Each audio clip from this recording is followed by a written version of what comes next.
Hi everyone, I'm Fedor and you are on Xfounders channel. Xfounders is a bootcamp for Web3 startups where ambitious founders learn, share experience, and help each other implement Web3 projects. More information about Xfounders in the description. Our guest is Alexander, Chief Marketing Officer of Swaps.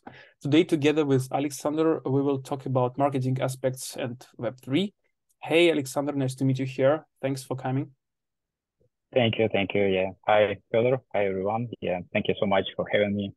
Yeah, Really excited to be here.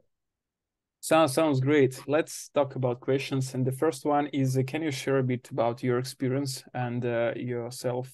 Maybe you can share a bit about your background and previous roles. Yeah. Yeah, sure. Mm, so, hello. I'm Alex, CEO at Swaps. Uh, so more than 9 years, I think I'm in marketing field already. Basically, we focus on a digital.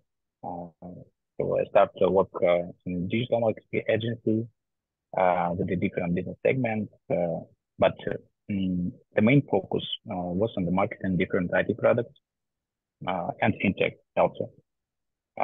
So let's say from traditional marketing of banking segment uh, and just payment processing to the crypto processing and Web3 products. Yeah, overall. Okay, great. And can you, with your marketing background, can you maybe help us understand what the differentiation between like Web2 and Web3 marketing? Maybe you can like give some insights or nuances. Maybe you can share some channels and problems that you can see in Web3 marketing. Yeah, try. But I think first of all we need just little bit of detail, yeah, in Web2 differences between Web2 and Web3. General for Web3 regarding companies, blockchain, machine learning, AI, IoT, etc. Not a little bit traditional actually companies and basically startups. Accordingly, and marketing such project just has some nuances. If we talk about promotion of Web2, basically it's focused on to the performance marketing, paid advertising, direct advertising, and the main aim of all these activities is immediately and maximize effectiveness, just return of investment profitability from the marketing activities and actually include the sales. Last part in Web2, I think it's oriented on the PR, content, creative, ideology, and etc. Not simple moments. I think in Web3 we can highlight vice versa. It's more characterized and pay more attention to the marketing growth, PR activities, just community building, storytelling, content creation, into value creation, just emotional connection with between the users and brands and company products. And actually, the main idea, we need to talk with the users on the same language and to create some unique culture. I think so.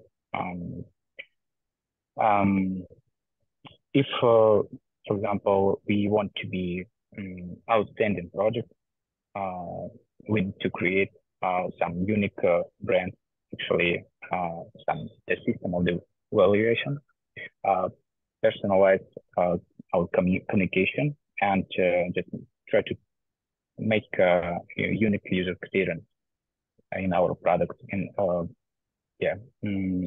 actually, we need to show the all our communication details like a logo, brands, just visual creatives, strategy, communication, and all actions what we have. So if it's basically to make a difference between Web2 and Web3, but it's not. I can't answer shortly. Yeah, Mhm. little bit need to detail. just if we talk about the channels, and as I mentioned before, we consider PR, for example. In most part, Web3 companies, startups here, and they all want to attract the money, attract the investment, the huge famous funds, etc. And that they need just to build the trust, not only for the invest funds, and for the users too. Trust to not only for the product, trust to brand, trust to team, and it's made easily if you have a peer support. For example, if authority publishing media writing about you, about what you do, it absolutely make your way easier than without. So, and actually, if you develop the B2B direction, your sales team sell your products easily. So, but one interesting point, if we talk about our product, what just develop and provide swaps, we have some nuances because we not extremely in Web3 sector. Yeah, we just finding the cross the line between Web2 and Web3. That's why we need to find the optimal marketing mix, for example, or when we that's why we use all features of to this world, Web2 and Web3, and yeah, it's a little bit difficult than, for example, if you have a platform in Web3. So I think the next one we can market partnerships because it's very important to not only in B2B sector, because it's very useful for B2C users too, because they can see how you develop your business, how you what the partnership you have, and it's very influence on the engagement of the audience and to increase the trust. I want to say, if you have a new partnership, just try to share the information about this, show more about these processes, just give us some insights and what the partnership can give your business to give the audience, etc. It's a very cool activation, I think. So for B2C, it's relevant and that may gain the impact, some integration with key opinion leaders, bloggers, etc. Actually in native format, because the direct advertising, like we mentioned before, it's not it's not key for Web3 games actually. If you talk about social media, basically on our product, and beyond the cross the line between Web2 and Web3, we pay attention the most traditional actually social media accounts, from LinkedIn to just communicate with B2B, basically Facebook, Instagram, TikTok, YouTube, to more relevant platforms to the Web3, Twitter, just Telegram, Reddit, etc. And finally, I think can mark that's all scope for what I mentioned. It's basically regarding to brand awareness and engagement. And if we talk about when we work with the hot demand, we can highlight the performance activities, and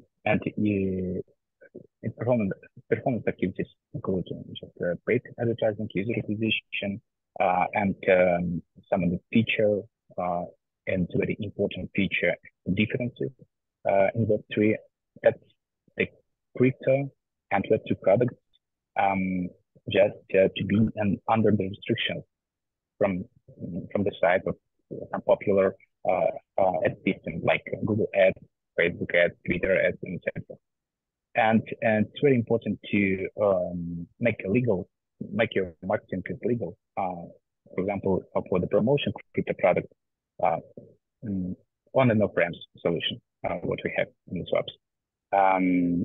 We need to pass some procedures just verification procedure. For example, in Google Ads, it's certification for promote crypto wallets or exchanges or etc. crypto products. And in Facebook and Twitter, it's whitelisting. And I think this is very interesting and important for startups because when they just want and wait investment from their funds, the huge funds and authority investors pay a lot of attention how your marketing do, yeah, how do you marketing, and with the legal condition of your marketing. Because if you just get the traffic so the gray method, if I can say it, and it's not full for future investment, I think. That's the whitelist certification and all process of the legalization of your performance activities. Yeah, that's important. Yeah, it's like a huge topic, and yeah, thanks a lot. Just like few points. Go-to-market strategy is one of the like hardest slides on your pitch deck, and usually, if you have touched some crypto in your like place and somewhere in the middle, do you also have like this kind of risks of some limits in terms of your performance marketing activities, and you have like some kind of compliance issues here, and that's why like from investor sides it's like absolutely correct question how you will solve these things before scaling, for example, and how much does it cost. And just maybe I didn't get, but are you using performance marketing as well for your product? Yes.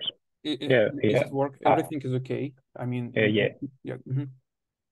absolutely, because we have not just super Web3 product here, because we have something in the middle. Yeah, and performance marketing is one of the big part of our activities, and we pay attention a lot. You also mentioned that you use sometimes something from Web3, something from Web2, different tools. Do you use community building here? I mean, because any kind of Web3 projects, even like I don't know, Doner Kebab, they have like their own community around this micro shop. And do you have some plans, or maybe do you have your own community? What are you thinking about this? We can just a little bit broad format on the community if we talk about regarding to our product. Actually, I didn't mention it before some successful cases like other players use their community and build a community successful. For example, like it's presented in NFT projects in Discord or other just Messenger or just a channel. If we talk about the community regarding to crypto processing and RAM solution or other relevant products, I think we need to we try and we are broad of build such way try to build the community in every of our social media accounts. It's not our aim just create the content and publish, and just this content will be without the response. We need to in every our social media account live and active audience. We need just open the dialogue with our users, and we will try to build it now. But in traditional community building, for example, in Discord, I think it's not most relevant for us approach. Telegram maybe yet, but not Discord in current time, I think. I hope I answered. You I mean that your type of product is not maybe like relevant for Discord audience, and your audience living like in other tools. Okay, can you share some features of Web3 traffic analysis or optimization? What are you using for your company? So it's a huge question actually. Yeah. But I will try to just mark the main moments. Yeah, I think the features regarding only to Web3, it's not only for Web3. It's relatively to every cross-platform product, because there is one cases when the user come from the mobile test the registration and the KYC procedure he will pass on the desktop, and the whole transaction what will he in the next steps, yeah, he will make on the desktop, for example, or in mobile. It's absolutely all time changes the devices. And in addition, the users can use anonymized tools like VPN and etc. And always hidden their unique identificator, IP address, etc. That give some difficulties to understand his customer journey map and to optimize our marketing investment actually. Also, if we talk about the paid promotion, paid advertising, performance, and in general, if just you use some traditional model, last click or first click of attribution, but you have a lot of advertising channels, not only one or two. All these effects from channels, what you used, will be loose actually, and will not fully understand for you, because you don't see the transition, the user, and all impact of every of these channels. Only from last touch or just the first touch, which user interaction. Yeah. In the fact, it's absolutely another case. He first saw the advertising on YouTube, your advertising in YouTube. After that, in a couple of days, he just met the ads in Facebook or just another social platform, and in the next day, he decided to find the company or your product in the Google search, for example. And in the case of last touch attribution, you just take all the credit to Google, honestly. But it's absolutely wrong. It's not correct, because YouTube and Facebook just build important brand awareness and actually demand on free product. And actually, for you just to spend money for this channel, and Google is organic. So that's all make it difficult CGM, customer journey map of our users, and yeah, and we cannot just invest the money more effective. So in this case, we can help not just it can help some data-driven attribution model, and now we will try in-house to make this to implement this data attribution model, because the standard system analytic, for example, T4 for mobile measurement partners, mobile tracking partners, etc. They just he only does actions that the users have performed on the website, but they not see what he done outside of the limits of your website or application. So, and the main idea of that data-driven model just works with all available data, as also like on the website and other limits. That means we can, for example, combine all post-view metrics, just performance activities and results, and just add information about your CLM, sales process, sales results, and to create some whole picture about the customer journey way. So and actually invest more effective your money in such of these channels. I think, yeah. Okay, okay. And it's interesting, and maybe you have some numbers or like ideas. How much does it cost the Web3 audience in comparison with the Web2 audience?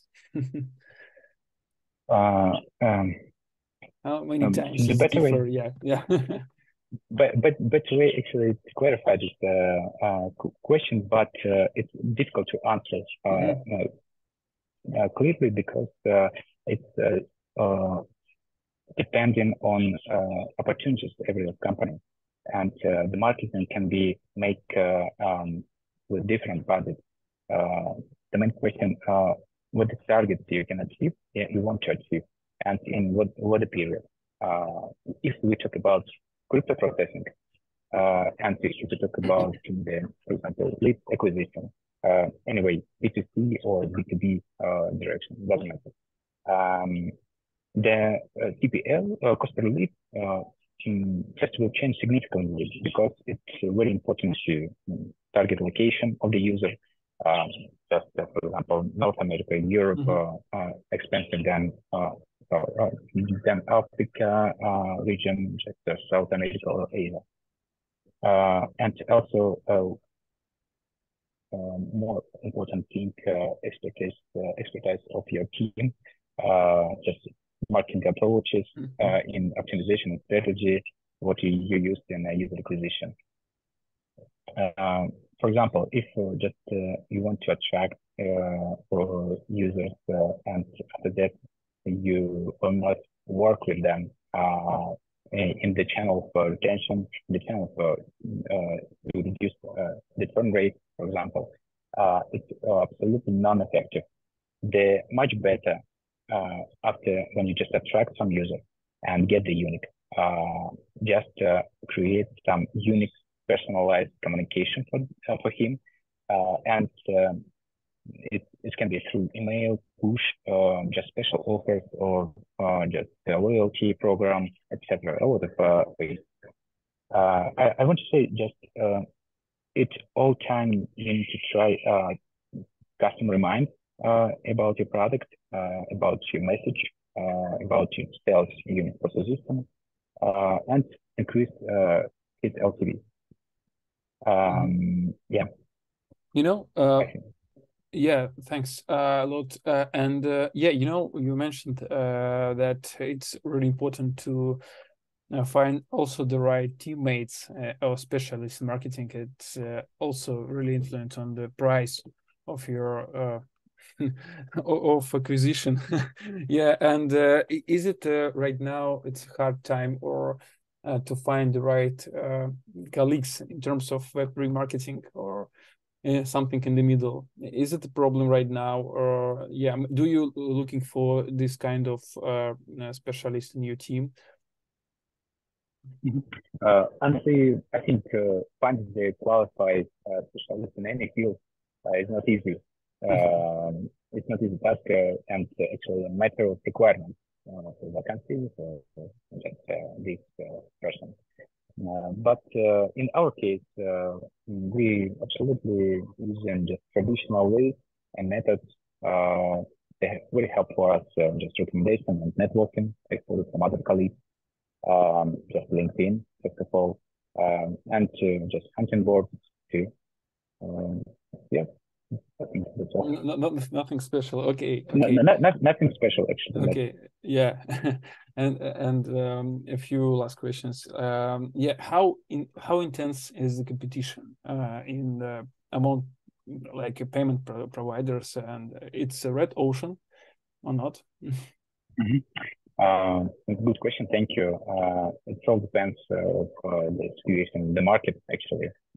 Just remind the last year, it was for crypto segment terrible. Yeah, and but the opportunity for the growth and the expansion, especially for the company, crypto processing company, the transfer company, very huge.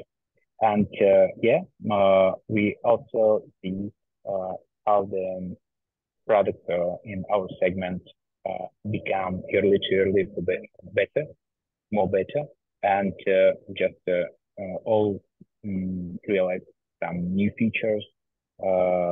Just the mm, the system brings new players. Overall, the marketing communication become interesting and quality. Yeah, I think it's it all make our business area, more intensive in the competition. Yeah, than it was previously. Okay. Yeah, and can you share, please, with us some advice for early startups, for early Web3 founders who want to start doing something in Web3 or who may maybe transition from Web2? Yeah. Yeah, I can only recommend just it's great if you have a excellent product idea, just brightly just already build that strategy for the long-term period, but in the same time very flexible. And if the strategy included work with every of marketing funnel stages, like brand awareness, engagement, consideration, for demand, and retention, because it's very important, it's fundamental for the marketing. It doesn't matter what the segment you have, Web 2, Web 3, Web 1, etc. So I think very cool if you just keep and support generation hypothesis, growth hypothesis, and always tested it because they're successful behind of this process. And actually pay more attention to analytics and data, just use data-driven approach. It always helps to just reduce the cost and to optimize your activities. Yeah, I think so. Yeah, thanks a lot. Analytics is quite important, absolutely. Thank you very much. Approach. Yeah, thank you so much. Thank you. Hope to see you soon. Appreciate it. Yeah. Bye-bye. Bye.